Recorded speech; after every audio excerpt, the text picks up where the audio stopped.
Hello friends, welcome to my capital channel connect to capital. Friends, ಇದುವರೆಗೂ ಯಾರ್ಯಾರು ಇನ್ನೂ subscribe ಆಗಿಲ್ವೋ ನಮ್ಮ ಚಾನಲ್ಗೆ ಸಬ್ಸ್ಕ್ರೈಬ್ ಆಗಿ ಲೈಕ್ ಮಾಡಿ ಮತ್ತು ನಿಮ್ಮ ಫ್ರೆಂಡ್ಸ್ಗೆಲ್ಲ ಶೇರ್ ಮಾಡಿ. ಹೆರಂಬ ಇಂಡಸ್ಟ್ರೀಸ್ ಲಿಮಿಟೆಡ್ ಅವ್ರು IPO ಬಿಟ್ಟಿದ್ರು, ಅದು IPO ಕ್ಲೋಸ್ ಆಗಿದೆ. ನೀವು ಕೂಡ ಅಪ್ಲೈ ಮಾಡಿದ್ದೀರಾ ಅಂತ ತಿಳ್ಕೊಂಡಿದ್ದೀನಿ. ಇವತ್ತು ಅದ್ರ ಸಬ್ಸ್ಕ್ರಿಪ್ಷನ್ ಸ್ಟೇಟಸ್ ಏನೇನಾಗಿದೆ ಮತ್ತೆ ನಿಮಗೆ IPO ಅಲಾಟ್ಮೆಂಟ್ ಆಗಿದೆಯೋ ಇಲ್ವೋ ಅಂತ ಹೇಗೆ ಚೆಕ್ ಮಾಡಬೇಕು ಅಂತ ನೋಡೋಣ ಈ ವಿಡಿಯೋದಲ್ಲಿ. ಈ ಪೂರ್ತಿ ವಿಡಿಯೋ ನೋಡಿ ನಿಮಗೆ ಗೊತ್ತಾಗುತ್ತೆ. ನೋಡಿ, ಇಲ್ಲಿ ಸಬ್ಸ್ಕ್ರಿಪ್ಷನ್ ಸ್ಟೇಟಸ್ ಏನಾಗಿದೆ ಅಂತ ಡೇ 1, ಡೇ 2 ಮತ್ತೆ ಡೇ 3. ಈ ಡೇ 1 ನೋಡಿ, ಇಲ್ಲಿ QIB ಅಂದ್ರೆ ಕ್ವಾಲಿಫೈಡ್ ಇನ್ಸ್ಟಿಟ್ಯೂಷನಲ್ ಬಯರ್ಸ್ ಅಂತ ಏನ್ ಕರಿತೀವಿ. ಅಂದ್ರೆ ಯಾರ್ಯಾರು ಬರ್ತಾರೆ ಇದ್ರ ಅಂಡರ್ ಅಲ್ಲಿ ಅಂದ್ರೆ all schedule commercial banks, mutual fund ಮತ್ತೆ ಇನ್ಶೂರೆನ್ಸ್ ಕಂಪ್ನೀಸ್ ಎಲ್ಲ ಬರ್ತಾವಲ್ಲ, ಇದ್ರ ಅಂಡರ್ ಅಲ್ಲಿ ಬರುತ್ತೆ. QIB ಅಂಡರ್ ಅಲ್ಲಿ ಇವ್ರದ್ದು ಡೇ 1 ಬಂದ್ಬಿಟ್ಟು 0 ಟೈಮ್ಸ್ ಸಬ್ಸ್ಕ್ರೈಬ್ ಆಗಿದೆ. ಮತ್ತೆ ಡೇ 2 ನೋಡಿ 1.01 ಟೈಮ್ಸ್ ಇದೆ. ಮತ್ತೆ ಡೇ 3 ಬಂದ್ಬಿಟ್ಟು 67.45 ಇದೆ. ನೋಡಿ, ಇಲ್ಲಿ ಚಾರ್ಟ್ ಕೂಡ ಗೊತ್ತಾಗುತ್ತೆ ನಿಮ್ಗೆ. ಡೇ 1 ನಲ್ಲಿ ಏನೂ ಇಲ್ಲ, ಡೇ 2 ನಲ್ಲಿ 1.01 ಮತ್ತೆ ಡೇ 3 ನಲ್ಲಿ 67.45 ಇದೆ. ಮತ್ತೆ NIA ಅಂದ್ರೆ ನಾನ್ ಇನ್ಸ್ಟಿಟ್ಯೂಷನಲ್ ಇನ್ವೆಸ್ಟರ್ಸ್ ಅಂತ ಏನ್ ಕರಿತೀವಿ. ಯಾರ್ಯಾರು ಬರ್ತಾರೆ ಇವ್ರ ಅಂಡರ್ ಅಲ್ಲಿ ಕಂಪ್ನೀಸ್, ಸೊಸೈಟೀಸ್, HUFs, ಟ್ರಸ್ಟ್ ಇವೆಲ್ಲ ಬರುತ್ತಲ್ಲ, ಇವರೆಲ್ಲ ಈ ಅಂಡರ್ ಅಲ್ಲಿ ಬರ್ತಾರೆ. ಇದು ಕೂಡ ಫಸ್ಟ್ ಡೇ ನೋಡಿ ಯಾವ್ದು 0.09 ಮಾತ್ರ ಇವ್ರದ್ದು ಸಬ್ಸ್ಕ್ರಿಪ್ಷನ್ ಆಗಿದೆ ಟೈಮ್ಸ್. ಮತ್ತೆ ಡೇ 2 ಬಂದ್ಬಿಟ್ಟು 0.86 ಟೈಮ್ಸ್ ಸಬ್ಸ್ಕ್ರೈಬ್ ಆಗಿದೆ. ಡೇ 3 ನೋಡಿ 271.15 ಇವ್ರ ಟೈಮ್ಸ್ ಸಬ್ಸ್ಕ್ರೈಬ್ ಆಗಿದೆ.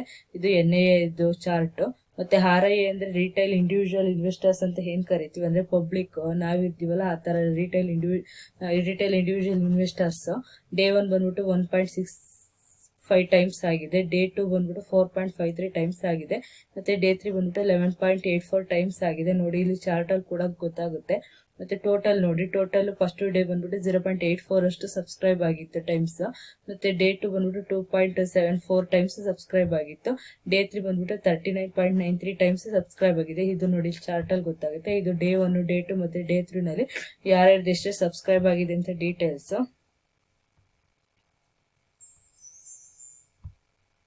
ನೆಕ್ಸ್ಟ್ IPO ಡೀಟೇಲ್ಸ್ ನೋಡೋಣ. IPO ಓಪನಿಂಗ್ ಡೇಟ್ ಹಿಡಿದು February 23rd, ಕ್ಲೋಸಿಂಗ್ ಡೇಟ್ ಹಿಡಿದು February 25th. ಮತ್ತೆ ಅವ್ರದ್ದು ಫೇಸ್ ವ್ಯಾಲ್ಯೂ ಬಂದ್ಬಿಟ್ಟು 10 per equity ಶೇರ್ ಇತ್ತು. IPO ಪ್ರೈಸ್ ಬಂದ್ಬಿಟ್ಟು 626 to 627 per equity ಶೇರ್ ಇತ್ತು. ಮಾರ್ಕೆಟ್ ಲಾಟ್ 23 ಶೇರ್ಸ್ ಇತ್ತು. ಮಿನಿಮಮ್ ಆರ್ಡರ್ ಕ್ವಾಂಟಿಟಿ 23 ಶೇರ್ಸ್ ಇತ್ತು. ಲಿಸ್ಟಿಂಗ್ ಬಂದ್ಬಿಟ್ಟು BSE ಮತ್ತೆ NSE ಎರಡರಲ್ಲೂ ಲಿಸ್ಟಿಂಗ್ ಆಗ್ತಿದೆ. ಮತ್ತೆ ಇಶ್ಯೂ ಸೈಜ್ ಬಂದ್ಬಿಟ್ಟು ಇವ್ರದ್ದು 625.24 crores ಇವ್ರದ್ದು ಇಶ್ಯೂ ಸೈಜ್ ಇತ್ತು. ಮತ್ತೆ ಮಿನಿಮಮ್ 1 ಲಾಟ್ ಬೈ ಮಾಡಬೇಕಾಗುತ್ತೆ ನಾವು. 23 ಶೇರ್ಸ್ 14,420 rupees ಆಗ್ತಾ ಇತ್ತು ಟೋಟಲ್ ಅಮೌಂಟ್. ಮತ್ತೆ maximum 13 lots 299 shares total amount ಬಂದ್ಬಿಟ್ಟು 1,87,473 ಆಗ್ತಾ ಇತ್ತು. ಇಷ್ಟು IPO ಡೀಟೇಲ್ಸ್. ಮತ್ತೆ IPO ಅಲಾಟ್ಮೆಂಟ್ ಮತ್ತೆ ಲಿಸ್ಟಿಂಗ್ ಡೀಟೇಲ್ಸ್ ನೋಡೋಣ. ನೋಡಿ, ಹೆರಂಬ IPO ಲಿಮಿಟೆಡ್ ಡೇಟ್, ಅದು ಅಲಾಟ್ಮೆಂಟ್ ಡೇಟ್ ಯಾವಾಗ ನಮ್ಗೆ ಅಲಾಟ್ಮೆಂಟ್ ಡೇಟ್ ಇರೋದು 2nd ಮಾರ್ಚ್ ಇದೆ. ಬಟ್ ಅಲಾಟ್ಮೆಂಟ್ ನಮಗೆ ಗೊತ್ತಾಗುತ್ತೆ ಯಾವಾಗ ಅಂದ್ರೆ 3rd ಮಾರ್ಚ್ ಇದು ಗೊತ್ತಾಗುತ್ತೆ, ಫೈನಲೈಸೇಷನ್ ಆಗುತ್ತೆ. ಹೆರಂಬ IPO ಅಲಾಟ್ಮೆಂಟ್ ಡೇಟ್ ಬಂದ್ಬಿಟ್ಟು 3rd ಮಾರ್ಚ್. ಅಂದ್ರೆ ನಮ್ಗೆ 2nd ಅದು ಅಲಾಟ್ಮೆಂಟ್ ಆದ್ರೂ ನಮ್ಗೆ 3rd ಮಾರ್ಚ್ ನಮ್ಗೆ ಅಲಾಟ್ಮೆಂಟ್ ಆಗಿದೆಯೋ ಇಲ್ವೋ ಅಂತ ಗೊತ್ತಾಗುತ್ತೆ. ಮತ್ತೆ ಅದ್ರ ಲಿಸ್ಟಿಂಗ್ ಡೇಟ್ ಬಂದ್ಬಿಟ್ಟು ಮಾರ್ಕೆಟ್ ಅಲ್ಲಿ ಯಾವಾಗ ಲಿಸ್ಟಿಂಗ್ ಆಗುತ್ತೆ ಅಂದ್ರೆ 5th ಮಾರ್ಚ್ ಅದು ಲಿಸ್ಟಿಂಗ್ ಆಗ್ತಾ ಇದೆ ಮಾರ್ಕೆಟ್ ಅಲ್ಲಿ. ಮತ್ತೆ ಹೆಂಗೆ ಚೆಕ್ ಮಾಡ್ಬೇಕು ನಮ್ದು ಅಲಾಟ್ಮೆಂಟ್ ಸ್ಟೇಟಸ್ ಆಗಿದ್ಯೋ ಇಲ್ವೋ, ನಮ್ಗೆ ಶೇರ್ಸ್ ಆಗಿದಾವೋ ಇಲ್ವೋ ಅಂತ ಎಷ್ಟೋ ಜನಕ್ಕೆ ನೋಡ್ಬೇಕು ಅಂತಂದ್ರೆ ಅದನ್ನ ಹೆಂಗ್ ಚೆಕ್ ಮಾಡ್ಬೇಕು ಅಂತಂದ್ರೆ ಫಸ್ಟ್ BSE ಇಲ್ಲ NSE ವೆಬ್ಸೈಟ್ ಅಲ್ಲಿ ಹೋಗ್ಬಿಟ್ಟು BSE ವೆಬ್ಸೈಟ್ ಅಲ್ಲಿ ಈಕ್ವಿಟಿ ಅಂತ ಆಪ್ಷನ್ ಇರುತ್ತೆ, ಅದನ್ನ ಕ್ಲಿಕ್ ಮಾಡ್ಬಿಟ್ಟು ನೆಕ್ಸ್ಟ್ ಸೆಲೆಕ್ಟ್ ಮಾಡ್ಬೇಕು. ಹೆರಂಬ IPO ಅಂತ ಕಂಪ್ನಿ ನೇಮ್ ಸೆಲೆಕ್ಟ್ ಮಾಡಿದ್ರೆ ನಮ್ಗೆ ಅಪ್ಲಿಕೇಶನ್ ನಂಬರ್ ಮತ್ತೆ ಪ್ಯಾನ್ ನಂಬರ್ ಕೇಳುತ್ತೆ. ಅದೆರಡು ಹಾಕ್ಬಿಟ್ಟು ಸಬ್ಮಿಟ್ ಕೊಟ್ರೆ ನಮ್ಗೆ IPO ಅಲಾಟ್ಮೆಂಟ್ ಆಗಿದೆಯೋ ಇಲ್ವೋ ಅಂತ ಗೊತ್ತಾಗುತ್ತೆ ಈಸಿಯಾಗಿ. ಅದು ಆಪ್ಷನ್ 1. ಮತ್ತೆ ಆಪ್ಷನ್ 2 ನೋಡೋದಾದ್ರೆ ಇವ್ರದ್ದು ರಿಜಿಸ್ಟ್ರಾರ್ ಬಂದ್ಬಿಟ್ಟು ಹಲಂಕಿತ್ ವೆಬ್ಸೈಟ್. ಅದಕ್ಕೆ ಇವಾಗ IPO.halankit.com ಅಂತ ಹೊಡಿದ್ರೆ ಅಲ್ಲಿ IPO ನೇಮ್ ಬಂದ್ಬಿಟ್ಟು ಹೆರಂಬ ಕಂಪ್ನಿ ನೇಮ್ ಸೆಲೆಕ್ಟ್ ಮಾಡಿ ನೆಕ್ಸ್ಟ್ ಪ್ಯಾನ್ ನಂಬರು ಇಲ್ಲ ಅಪ್ಲಿಕೇಶನ್ ನಂಬರ್ ಇಲ್ಲ ಡಿಮ್ಯಾಟ್ ಅಕೌಂಟ್ ನಂಬರ್ ಹಾಕಿ ನಾವು ಅದು ಸಬ್ಮಿಟ್ ಬಟನ್ ಕೊಟ್ರೆ ನಮ್ಗೆ IPO ಅಲಾಟ್ಮೆಂಟ್ ಆಗಿದೆಯೋ ಇಲ್ವೋ ಅಂತ ಗೊತ್ತಾಗುತ್ತೆ. ಇದು 2nd ಆಪ್ಷನ್. 3rd ಆಪ್ಷನ್ ನೋಡಿ, ನಮ್ಮ ಡಿಮೆಟ್ ಅಕೌಂಟ್ ಅಲ್ಲಿ ನಾವು ಇವ್ರಿಗೆ ಬ್ರೋಕರ್ ಯಾರಿರ್ತಾರೆ ಅವ್ರಿಗೆ ಕಾಲ್ ಮಾಡಾದ್ರೂ ಆಗ್ಬರುದು, ಇಲ್ಲ ನಮ್ಮ ಅಕೌಂಟ್ ಲಾಗಿನ್ ಆಗಿ ನೋಡಿದ್ರೆ ನಮ್ಮ ಅಕೌಂಟ್ಗೆ ಕ್ರೆಡಿಟ್ ಆಗಿದೆಯೋ ಇಲ್ವೋ ಅಂತ ಗೊತ್ತಾಗುತ್ತೆ. ಅವಾಗ ಕೂಡ ನಮ್ಗೆ ಅಲಾಟ್ಮೆಂಟ್ ಆಗಿದೆಯೋ ಇಲ್ವೋ ಅಂತ ತಿಳ್ಕೊಬಹುದು.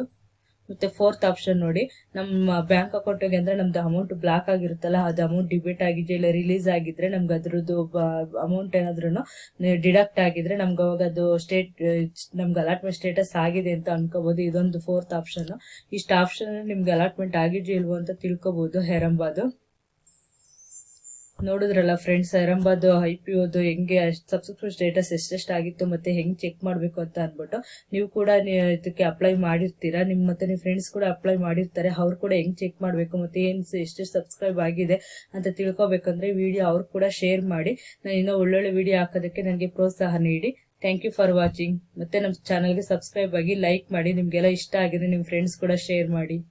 Thank you.